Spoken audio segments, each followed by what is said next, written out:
नमामि दर्शकों, आज मेरे और वर्षा रानी के साथ चलिए आईआईटी गांधीनगर को छूकर निकलने वाली साबरमती देवी के किनारे।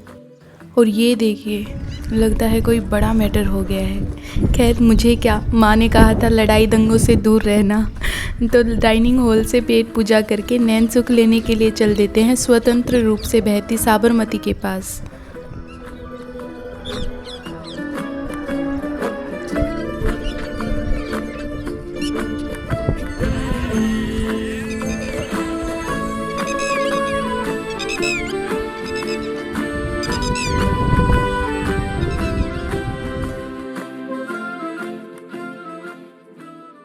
तो वहाँ दूर डाइनिंग हॉल के कोने से हम आ पहुँचे हैं किनारे तक जाने वाली पगडंडी तक। और देखिए वो दूर दिख रही हैं साबरमती देवी। तो चलिए चलते हैं। अब देखिए नीचे किनारे तक जाने वाला रास्ता भले ही इतना खतरनाक नहीं है, लेकिन थोड़ा थोड़ा जंगल में विचरण करने वाली अनुभूति दे रहा है। तो स्वयं को बियर ग्रिल समझकर वही फीलिंग लेते हुए चल रही हूँ मैं तो। ये देखिए हमारे सामने है एक बहुत गहरा जंगल। ज़मीन पर मौजूद पेड़ और झाड़ियाँ ज़्यादा घने होते जा रहे हैं और उनके बीच से निकलना मुश्किल होता जा रहा है। अगर मुझे आगे कोई नदी मिल जाए तो मैं उसके साथ साथ समुंदर तक पहुँच जाऊँगा, तब शायद मुझे कोई इंसानी बस्ती मिल जाए।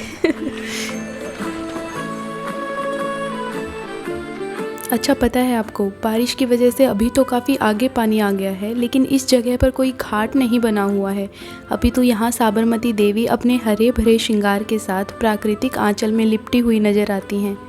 जीवन में जब एकांत की आवश्यकता महसूस हो, असाइनमेंट्स और टेस्ट का डर सताने लगे और आपको थोड़ी शांति की ज़रूरत हो, तो आप यहाँ आ सकते हैं अपने आंतरिक मन में झांकने के लिए। और नीलगाय, खरगोश, तितलियां ताकने के लिए इस जगह से उपयुक्त स्थान कोई नहीं है।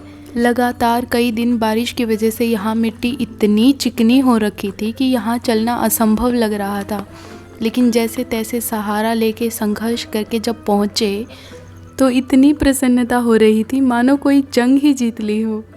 और ये देखिए कितना सुंदर, अनूठा और मनमोही दृश्य है।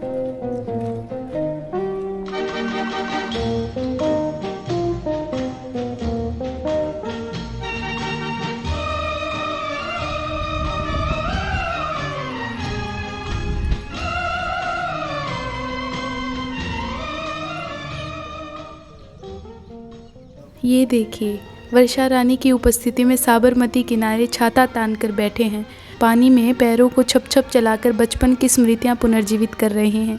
इससे ज़्यादा आनंदित कभी महसूस नहीं कर पाएंगे आप स्वयं को। इन्हीं कार्यों में मग्न होकर समय काफ़ी हो चला है। तो अब साबरमती और उनके किनारे बसे सहजीवियों से आज्ञा लेने का वक्त आ गया है। तो चलिए चलते हैं। पता है आपको, रास्ते में हमने एक और रास्ता देखा जो जंगल की तरफ जा रहा था, और वो रास्ता इतना सुंदर और प्राकृतिक था कि उसे देखकर सतयुग की याद आ रही थी, क्योंकि वो इंसान ने नहीं, नील गाय और जंगली सुअरों ने अपने पैरों से बनाया था, जिसका प्रमाण रास्ते की शुरुआत में पड़ी उनकी विष्ठा दे रही थी। अच्छा देखिए और सोचिए, जैसे ननिहाल से लौटते समय नानी अपनी पोटली से कुछ पैसे निकाल कर देती हैं, ठीक वही अनुभूति यहाँ आकर हुई। यहाँ हमें कुछ ऐसे उपहार मिले जिनको सिर्फ आँखों में कैद किया जा सकता था, और कुछ ऐसे उपहार मिले जिनको हमने अपने हाथों की गिरफ्त में ले लिया।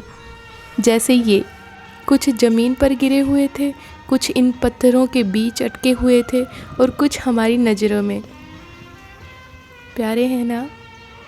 तो साबरमती की पोटली से ये कुछ उपहार लेकर अब कैंपस की तरफ लौट जाने का मन बनाते हैं। मुश्किल है पर जाना तो है ही। अच्छा चलिए चलते चलते आपको एक मज़ेदार बात बताती हूँ। आईआईटी गांधीनगर और साबरमती के आसपास का ये जो जंगली इलाका है, इसके बीच में कोई बड़ी दीवार या फेंसिंग नहीं है। इसका कारण ये है कि यहाँ इस बात का पूरा सम्मान किया जाता है कि आईआईटी का कैंपस बनने से पहले जो इस एरिया में जंगली जीव जंतु रहते थे, उनका अधिकार इस क्षेत्र पे हमसे ज़्यादा है।